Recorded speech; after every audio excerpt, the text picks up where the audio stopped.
Hello, Gravitrons. I'm more gravity. Let's play chess. I'm gonna go for a slower time setting for at least to start off here. 10 minutes per side per game.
Every soul's got a price.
Okay. Some really strong games, in my opinion. Let's see. There's two games here.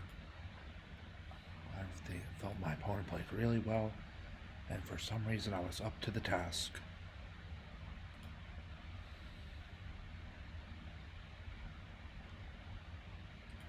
As some say, equal to the task.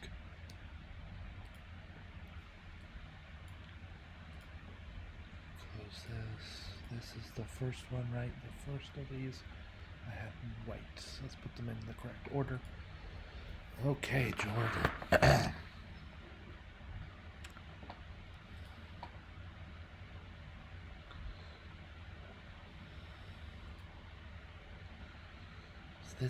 This completely different games too.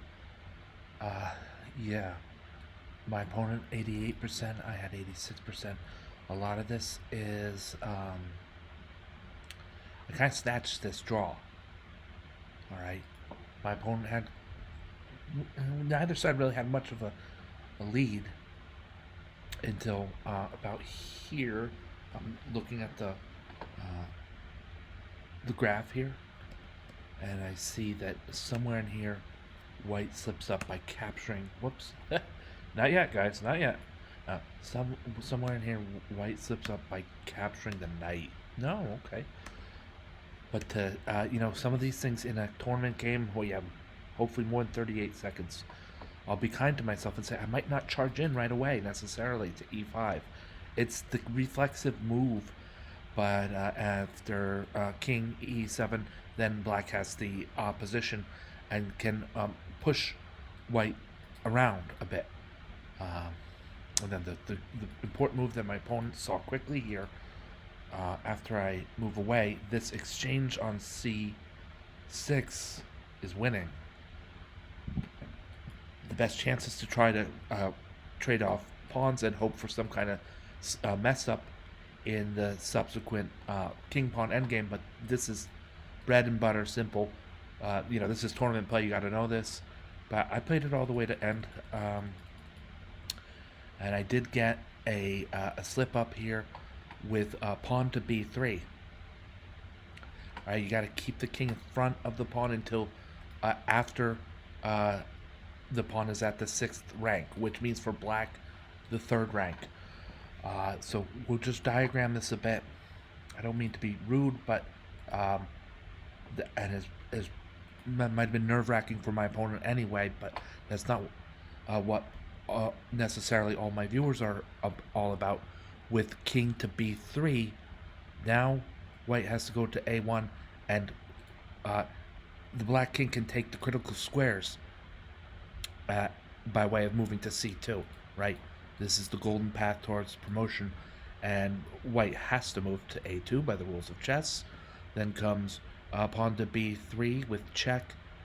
Going back or going up doesn't help. There's no stalemating options for white.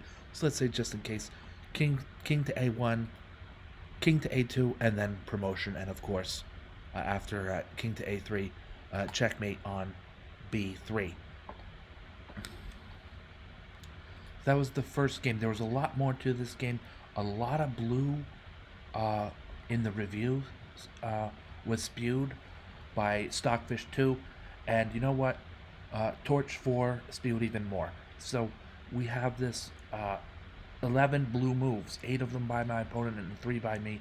And I'm saying this was a quality game up to probably just about my highest standards of play. Certain little things like here, the decision to go with rook h3. We need this square, right? So rook h3 helps in an immediate way. That you could swing over to a3 in some circumstances. Just little things like that made this game great. And I happen to have highlighted one of mine. My opponent had many in store as well. Here, I had the black pieces and played what I thought was a great game. I really felt like I made some gutsy choices.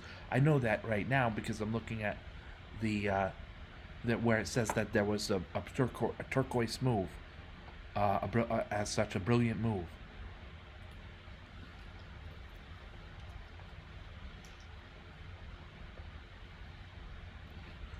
let's pause it here, get to know our opponent a little bit. Has played 1,600 games since mid-January, so this is a newer account and an up-and-comer maybe, or perhaps somebody returning to chess. It doesn't matter. It's not my business, except I just thought it would be nice. And but a 1,600 games since January, that's public information. All right, so that's open to the whole chess.com. Back to the game here. Yeah, black tries this flank move with h5. I believe I had some kind of flank move early here with the white pieces on move 6. I tried h4. Okay, some of these pawn storms are very strong, and with the pin on the queen moves. I'm not going to go over all the variations and combinations. This was a tactical game. Yeah, here bishop to f3 to get the tempo and make the rook move out of the way. Does that come into play in an extreme way later on? It does, but not necessarily was that my intent here on move 11. But to make the rook move off of h, now king can't castle to the king side anyway.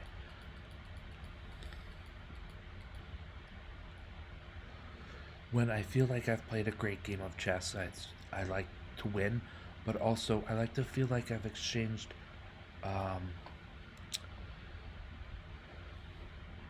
fortune of ideas. Sometimes when you're playing chess, it feels like you got some common ground with your opponent because they made a great idea, or because you made a great idea that they met, or however it is. Here, I mean, just natural moves would have f takes g4, open up the file, the bishop's there. My opponent found the better move, pawn to f4, a closed position, and now white has this huge lead in space, spanning all the way from the extreme king side to almost the extreme queen side. It's a completely different game than if the pieces just exchanged there. So I like this. It's an exchange of ideas, exchanging a fortune of ideas, or exchanging a wealth of ideas. And my opponent had that in spades, and somehow I managed to win. I found a good resource. Let's find out. The flank attacking by pushing the pawn storm idea on the flank here was also right. So there's another good idea that I was able to force my opponent to think, and maybe weaken his queen side pawn structure in front of his king a little bit. And this open a file is tough because the king's got one escape square, and I believe I made some moves that took advantage of that. I will just let it play here for a bit. We're gonna go over my sacrificial move. It was judged to be a brilliant move, and I'm proud of that, so let's review it. Even here, a bit of a miss. What did I miss? Oh, yeah, after queen to e3, yes, the king escapes. But and only for a moment. I saw that the king went to f1, and that there are two major pieces bearing down on e1. I could have ended this a lot quicker. Going up the piece is fun too. Winning the queen for 2 rooks is fun too. And then with the knight moving in, I think I managed not to lose lead as a result of that missed queen e3 check move, and the subsequent queen to e1 checkmate, or rook to e1 checkmate, whichever have you. Now, this is winning for black in so many ways, but I chose an elegant way to continue, and that's simply d1 equals queen checkmate. It's a nice, elegant way to tie up a stupendous game. I'm really glad for this game.